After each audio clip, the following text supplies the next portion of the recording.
दोस्तों अज मैं तुहाडे नाल एक ऑल इंडिया किसान कांग्रेस का एक प्रोटेस्ट रोस मुजाहरा तुहाडे नाल साझा करना चाहुंदा। 9 तरीक 9 दसंबर दिन शुक्रवार जंतर मंतर विखे दिल्ली असीं एक किसानां वल्लों ते खेत मजदूरां दे हक विच एक बहुत वड्डा धरना सारे देश के किसानां नूं बुला के उत्थे लाउणा चाहुंदे आ। और उहदे कारण यह है कि तुसीं सारे जानते हो कि बहुत वड्डा किसानी अंदोलन होया संयुक्त किसान मोर्चे वल्लों और सारी दुनिया के किसानां ने ते देश भर के किसानां ने पंजाब वालियां ने हरियाणे वालियां ने उहदे विच बहुत वड्डे पद्धर दे उत्ते अपना जिहड़ा सीगा गुस्सा जाहिर किया। सवा क साल बिठाउण तो बाद मोदी साहब की सरकार ने उन्हां नाल चोणां आ रहीआं सीगीआं सूबिआं दीआं ते उन्हां नाल समझौता कर लिया। यूपी की चोण आ रही सी कि तुसीं जाओ असीं तुहाडीआं सारीआं गल्लां प्रवान कर लईआं, लेकिन अज सवा साल बीतण तो बाद उन्हां नाल धोखा होया वा, उन्हां नाल बेईमानी हुई है।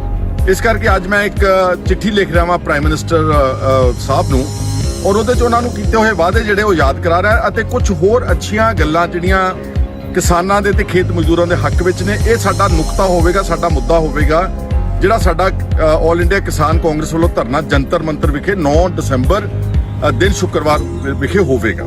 ਇੱਕ ਤਾਂ ਮੈਂ ਤੁਹਾਨੂੰ ਅਪੀਲ ਕਰਨੀ ਸਾਰਿਆਂ ਨੇ ਕਿ ਉੱਥੇ ਵੱਧ ਤੋਂ ਵੱਧ ਤੁਸੀਂ ਪਹੁੰਚਣ ਦੀ ਕੋਸ਼ਿਸ਼ ਕਰਨੀ। ਮਸਲੇ ਉਹੀ ਨੇ ਕਿ ਅੱਜ ਸਾਰੇ ਦੇਸ਼ ਵਿੱਚ ਜਿਹੜਾ ਕਿਸਾਨ ਆ ਤੇ ਖੇਤ ਮਜ਼ਦੂਰ ਉਹ ਪਿਸ ਰਿਹਾ ਵਾ ਮਹਿੰਗਾਈ ਦੇ ਕਰਕੇ। ਉਹਦੀ ਜਿਹੜੀਆਂ जो कॉस्ट ऑफ इनपुट है फसलों की वो बहुत ज़्यादा बढ़ चुकी तो जी उन्हें MSP मिलती वो बहुत घट मिलती। MSP भी सिर्फ 2-2.5 सूबे ही मिलती, बाकी तो मिलती नहीं कितने भी सारे देश में। सो इस करके सब तो वड्डी जी डिमांड सी किसानी अंदोलन के जो समझौता होया कि मिनिमम सपोर्ट प्राइस जी वो सारे देश में 23 फसलों के उत्ते लागू की जाए। और ये एवं नहीं कि असं MSP देती जिदा बहुत सारे सूबे में MSP हैगी लेकिन एवं 500-700 हज़ार रुपया क्विंटल तो घट मिलती है।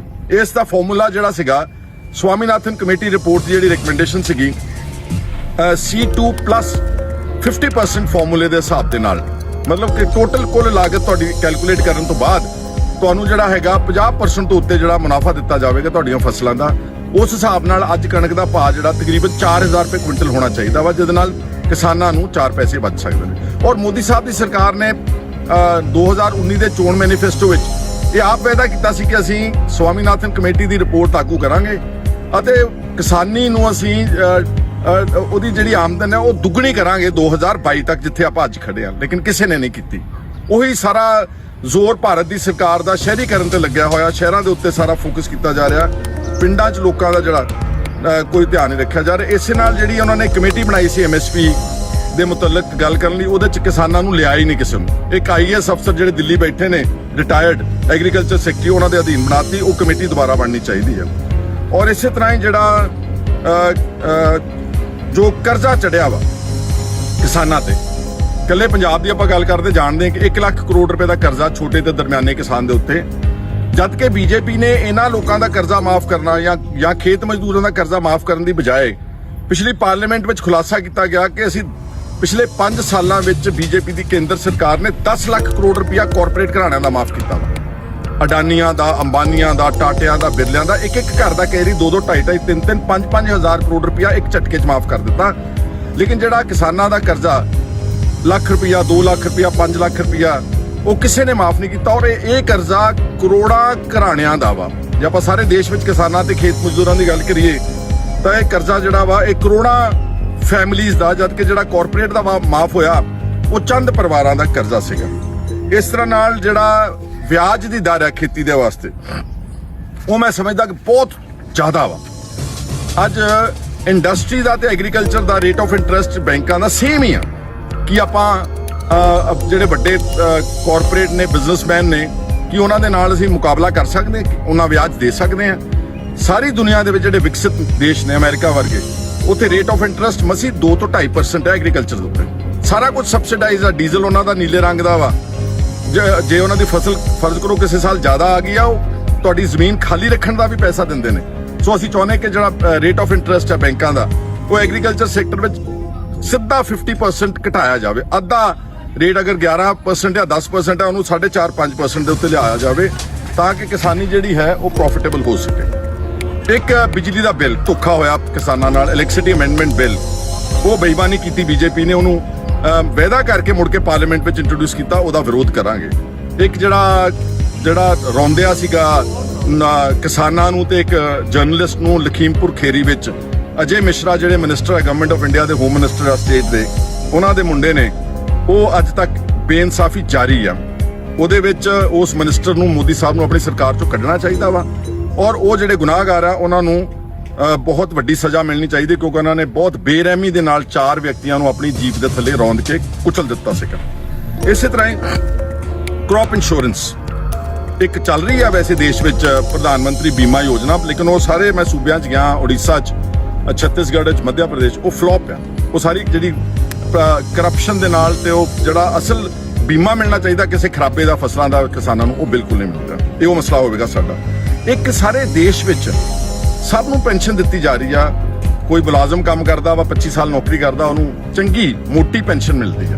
ਪੋਲੀਟੀਕਲ ਬੰਦਿਆਂ ਨੂੰ ਵੀ ਪੈਨਸ਼ਨ ਮਿਲਦੀ ਆ, ਲੇਕਿਨ ਕਿਸਾਨ ਤੇ ਖੇਤ ਮਜ਼ਦੂਰ ਜਿਹੜਾ ਸਾਰੀ ਜ਼ਿੰਦਗੀ ਕੰਮ ਕਰਦਾ, ਸਭ ਤੋਂ ਪਹਿਲਾਂ ਤੜਕੇ ਉੱਠਦਾ 4-5 ਵਜੇ ਸੂਰਜ ਚੜ੍ਹਨ ਤੋਂ ਪਹਿਲਾਂ, ਉਹਨਾਂ ਦੀਆਂ ਔਰਤਾਂ ਵੀ ਕੰਮ ਕਰਦੀਆਂ ਨੇ, ਆਪ ਉਹ ਸੌਂਦੇ ਨਹੀਂਗੇ। ਉਹ ਦੇਸ਼ ਦੀ ਸੇਵਾ ਹੀ ਆ। ਅਗਰ ਉਹ ਕੰਮ ਹੈਗਾ, ਉਹ ਕਿਸੇ ਦਾ ਜ਼ਾਤੀ ਕੰਮ ਨਹੀਂਗਾ। ਉਹਨਾਂ ਨੇ ਅਨਾਜ ਦਾ ਭੰਡਾਰ ਦੇਸ਼ ਦਾ ਭਰਿਆ ਵਾ, ਸਾਰੇ ਦੇਸ਼ ਨੂੰ ਭੁੱਖਮਰੀ ਚੋਂ ਕੱਢਿਆ ਵਾ।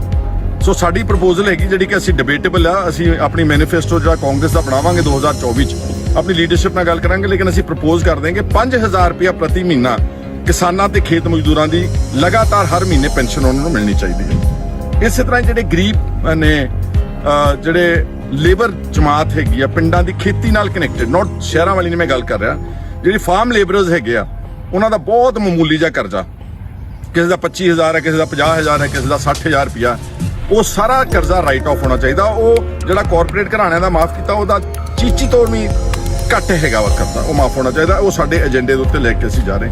ਜਿਹੜੇ ਕਿਸਾਨਾਂ ਤੇ ਅੰਦੋਲਨ ਵਿੱਚ ਝੂਠੇ ਮੁਕੱਦਮੇ ਕੀਤੇ ਗਏ ਸੀ, ਸ਼ਾਇਦ 30000 35000 FIR ਦਰਜ ਆ, ਉਹ ਹਾਲੇ ਤੱਕ ਮੋਦੀ ਦੀ ਸਰਕਾਰ ਨੇ, ਮੋਦੀ ਸਾਹਿਬ ਦੀ ਸਰਕਾਰ ਨੇ ਉਹ ਰੱਦ ਨਹੀਂ ਕੀਤੀ। ਉਹਨੂੰ ਰੱਦ ਕਰਾਉਣਾ ਵੀ ਇਸ 9 ਤਰੀਕ ਦੇ ਧਰਨੇ ਦਾ ਸਾਡਾ ਏਜੰਡਾ ਹੋਵੇਗਾ। ਔਰ ਇਸੇ ਤਰ੍ਹਾਂ ਹੀ ਜਿਹੜਾ ਕਿਸਾਨ ਮਾਰੇ ਗਏ ਸੀ ਅੰਦੋਲਨ ਵਿੱਚ, ਉਹਨਾਂ ਦੇ ਪਰਿਵਾਰਾਂ ਨੂੰ ਹਾਲੇ ਤੱਕ ਸਹੀ ਮਾਇਨਿਆਂ ਵਿੱਚ ਜਿੰਨੀ ਕੰਪਨਸੇਸ਼ਨ ਮਿਲਣੀ ਚਾਹੀਦੀ ਸੀਗੀ, ਉਹ ਨਹੀਂ ਦਿੱਤੀ ਗਈ। ਔਰ ਇੱਕ ਮੈਂ ਨਾਲ ਆਪਣੀ ਅੱਛੀ ਸਕੀਮ ਮੈਂ ਆਪਣੇ ਵੱਲੋਂ ਦੇ ਰਿਹਾ ਵਾਂ ਕਿ ਜਿਹੜੀ ਨਰੇਗਾ ਸਕੀਮ ਹੈ, ਮਨਰੇਗਾ ਜਿਹਨੂੰ ਕਹਿੰਦੇ ਆ ਲੇਬਰ ਦੀ, ਉਹ ਚੱਲ ਰਹੀ ਆ ਸਾਰੇ ਦੇਸ਼ ਵਿੱਚ, ਲੇਕਿਨ ਮੈਂ ਦੇਖ ਰਿਹਾ ਕਿ ਕਾਫੀ ਜਗ੍ਹਾ ਤੇ ਉਹਦਾ ਦੁਰਉਪਯੋਗ ਹੋ ਰਿਹਾ ਵਾ। ਬਹੁਤ ਸਾਰੀ ਜਗ੍ਹਾ ਤੇ ਅਫਸਰ ਜੌਬ ਕਾਰਡਸ ਵਗੈਰਾ ਝੂਠੇ ਸੱਚੇ ਬਣਾ ਕੇ ਪੈਸੇ ਖੁਰਦ-ਬੁਰਦ ਕਰ ਰਹੇ ਨੇ। ਅਗਰ ਮਨਰੇਗਾ ਸਕੀਮ ਨੂੰ ਖੇਤੀਬਾੜੀ ਦੇ ਨਾਲ ਜੋੜਿਆ ਜਾਵੇ, ਨਾਲੇ ਤਾਂ ਸਾਰਾ ਸਾਲ ਜਿਹੜੇ ਲੇਬਰ ਆ, ਜਿਹੜੇ ਦਿਹਾੜੀਦਾਰ ਆ, ਉਹਨਾਂ ਨੂੰ ਲਗਾਤਾਰ ਕੰਮ ਮਿਲੇਗਾ, ਜੌਬ ਕਾਰਡ ਹੋਲਡਰਸ ਨੂੰ, ਤੇ ਜਿਹੜਾ ਕਿਸਾਨ ਹੈਗਾ ਉਹਨੂੰ ਸਬਸਿਡਾਈਜ਼ਡ ਲੇਬਰ ਮਿਲ ਜਾਏਗੀ।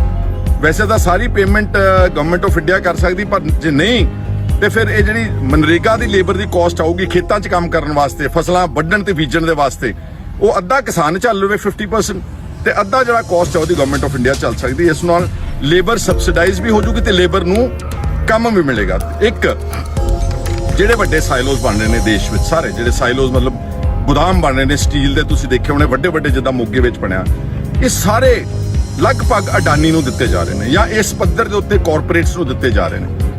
ਇੱਕ ਪ੍ਰੋਜੈਕਟ ਜਿਹੜਾ ਵਾ ਉਹ ਸੈਂਕੜੇ, ਸ਼ਾਇਦ ਕੁਝ ਹਜ਼ਾਰ ਕਰੋੜ ਰੁਪਏ ਦਾ ਪ੍ਰੋਜੈਕਟ ਹੈਗਾ। ਇਹਨੂੰ ਕਿਸਾਨਾਂ ਨੂੰ ਕਿਉਂ ਨਹੀਂ ਭਾਈਵਾਲ ਬਣਾਇਆ ਜਾਂਦਾ ਜੀ? ਜ਼ਮੀਨ ਕਿਸਾਨਾਂ ਦੀ, ਕੰਮ ਕਿਸਾਨੀ ਦਾ, ਫਸਲ ਕਣਕ ਤੁਸੀਂ ਰੱਖਣੀ ਆ, ਸਟੋਰ ਕਰਨੀ ਆ, ਉਹ ਕਿਸਾਨ ਪੈਦਾ ਕਰਦਾ ਵਾ। ਗਵਰਨਮੈਂਟ ਨੂੰ ਅਸੀਂ ਸਲਾਹ ਸੁਝਾਅ ਦੇ ਰਹੇ ਇਸ ਚਿੱਠੀ ਦੇ ਜ਼ਰੀਏ ਕਿ ਇਸ ਨੂੰ ਤੁਸੀਂ ਕੋਆਪਰੇਟਿਵ ਜਿਹੜੇ ਸੁਸਾਇਟੀਜ਼ ਬਣਾ ਕੇ ਫਾਰਮਰਸ ਦੀਆਂ, ਫਰਜ਼ ਕਰੋ ਇੱਕ ਤੁਸੀਂ ਮੋਗੇ ਬਣਾਇਆ, ਤੁਸੀਂ ਅਡਾਨੀ ਨੂੰ ਨਾ ਦਿਓ, ਉਹਦੇ ਵਿੱਚ ਤੁਸੀਂ ਜ਼ਿਆਦਾ ਨਹੀਂ ਤਾਂ 10000 ਕਿਸਾਨ ਨੂੰ ਭਾਈਵਾਲ ਬਣਾਓ। ਜਿਹੜੀ ਸਾਈਲੋਜ਼ ਉੱਤੋਂ ਆਮਦਨ ਆਊਗੀ, ਉਹ ਜਿਹੜੀ ਆ ਉਹ ਕਿਸਾਨਾਂ ਦੇ ਆਮਦਨ ਦੇ ਵਿੱਚ ਗਿਣੀ ਜਾਵੇ, ਜਿਨ੍ਹਾਂ ਦੀ ਜ਼ਮੀਨ ਲਈ ਜਾ ਰਹੀ ਆ ਜਾਂ ਨੇੜੇ ਤੇੜੇ ਜਿਹੜੇ ਕਿਸਾਨ ਉਸ ਸਾਈਲੋ ਦੇ ਨਾਲ ਕਨੈਕਟਡ ਨੇ। ਕਿਉਂਕਿ ਮੈਂ ਹੁਣੇ ਮੱਧ ਪ੍ਰਦੇਸ਼ ਗਿਆ ਸੀ, ਉੱਥੇ 4 ਸਾਈਲੋਜ਼ ਦੇ ਰਹੀ ਆ ਗਵਰਨਮੈਂਟ ਆਫ ਇੰਡੀਆ, ਉਹ 4 ਦੇ 4 ਹੀ ਮੇਰੇ ਖਿਆਲ ਆ ਕਿ ਅਡਾਨੀ ਟਾਈਪ ਬੰਦੇ ਉੱਥੇ ਲੈ ਕੇ ਜਾ ਰਹੇ ਨੇ, ਕਿਸੇ ਕਿਸਾਨ ਨੂੰ ਨੇੜੇ ਨਹੀਂ ਲੱਗਣ ਜਾ ਰਿਹਾ। ਔਰ ਇਹਨਾਂ ਨੇ ਵੀ ਕਰਜ਼ਾ ਚੱਕਣਾ ਬੈਂਕਾਂ ਤੋਂ ਸਾਈਲੋ ਬਣਾਉਣ ਵਾਸਤੇ।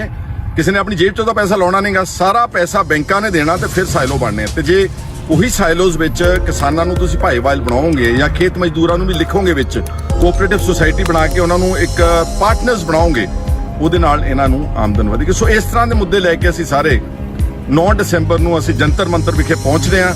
ਜਿੰਨੇ ਵੀ ਤੁਸੀਂ ਸਤਿਕਾਰਯੋਗ, ਜਿੱਥੇ ਵੀ ਤੁਸੀਂ ਬੈਠੇ ਹੋ, ਪੰਜਾਬ ਹਰਿਆਣੇ ਜਾਂ ਜਿਹੜੀ ਗੱਲ ਮੇਰੀ ਸਮਝਦੇ ਹੋ, ਮੇਰੀ ਤੁਹਾਨੂੰ ਸਭ ਨੂੰ ਅਪੀਲ ਹੈ ਕਿ ਠੀਕ ਹੈ ਸਾਡੀ ਪਾਰਟੀ ਦਾ ਪ੍ਰੋਗਰਾਮ ਹੈਗਾ, ਪਰ ਸੱਦਾ ਜਿਹੜਾ ਉਹ ਸਭ ਨੂੰ ਖੁੱਲਾ, ਕਿਸਾਨਾਂ ਨੂੰ ਆਓ ਆਪਾਂ ਇੱਕ ਵਾਰ ਪਾਰਲੀਮੈਂਟ ਸੈਸ਼ਨ ਸਟਾਰਟ ਹੋ ਜਾਣਾ 7 ਤਰੀਕ ਤੋਂ, ਉਹਦੇ ਮੂਹਰੇ ਪਤਾ ਲੱਗੇ ਕਿ ਦੇਸ਼ ਦੇ ਕਿਸਾਨ ਜਿਹੜੇ ਨੇ ਆਪਣਾ ਅਧਿਕਾਰ ਮੰਗਣ ਵਾਸਤੇ ਤੁਹਾਡੇ ਕੋਲ, ਤੁਹਾਡੇ ਦਰਵਾਜ਼ੇ ਦੇ ਉੱਤੇ ਖੜੇ ਨੇ। ਔਰ ਇਹ ਪਹਿਲੀ ਐਜੀਟੇਸ਼ਨ ਹੈ ਜਿਹੜੀ ਮੈਂ ਬਤੌਰ ਚੇਅਰਮੈਨ ਆਲ ਇੰਡੀਆ ਕਿਸਾਨ ਕਾਂਗਰਸ ਦੇ ਲੀਕੀ ਆ।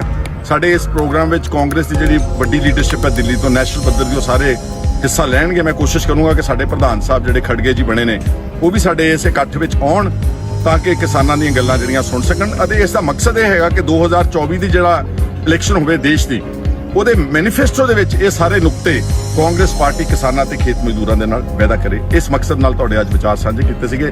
ਮੇਰੀ ਫਿਰ ਤੁਹਾਨੂੰ ਬਹੁਤ ਅਪੀਲ ਹੈ ਦਿਲੋਂ ਕਿ 9 ਦਸੰਬਰ ਨੂੰ ਜੰਤਰ ਮੰਤਰ ਵਿਖੇ ਸਵੇਰੇ 11 ਵਜੇ ਪਹੁੰਚ ਕੇ ਸਾਡੇ ਇਸ ਪ੍ਰੋਟੈਸਟ ਨੂੰ, ਇਸ ਧਰਨੇ ਨੂੰ ਤੁਸੀਂ ਕਾਮਯਾਬ ਕਰਨਾ, ਕਿਉਂਕਿ ਤੁਹਾਡੇ ਤੋਂ ਬਗੈਰ ਕੋਈ ਕਾਮਯਾਬ ਨਹੀਂ ਕਰ ਸਕਦਾ।